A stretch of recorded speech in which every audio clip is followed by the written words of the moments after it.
জনগণের টাকায় বেতন পাস, আবার তাদেরকেই দালালি করিস। সরকারি হাসপাতাল, বড় বড় ডিগ্রিধারী ডাক্তাররা এখানে রোগী দেখার চেয়ে নিজস্ব প্রাইভেট ক্লিনিকে রোগী ভাগাতে বেশি ব্যস্ত।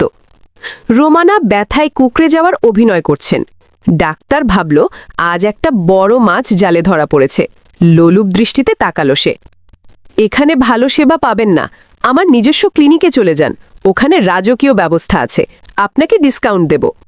এমনিতে 70-80 হাজার টাকা লাগে, আপনার জন্য 60,000 রাখব। ওখানে গেলে আজই সিজার করে দেব। রোমানা এবার মুচকি হেসে পেটের ভেতর থেকে কাপড় বের করে টেবিলে রাখলেন। আমি তো অন্তঃসত্ত্বাই না, তাহলে কিসের সিজার করবি তুই?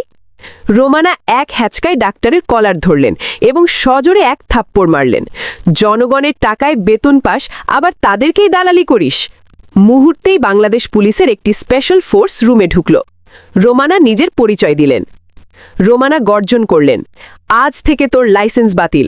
তোর ওই কসাইখানা ক্লিনিক আজই সিলগালা করা হবে। একে এখনই গ্রেফতার করো।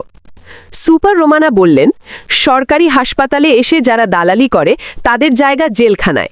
আপনারা সতর্ক হন, দুর্নীতির প্রতিবাদ করুন। রোমানা বিডি আপনাদের পাশে।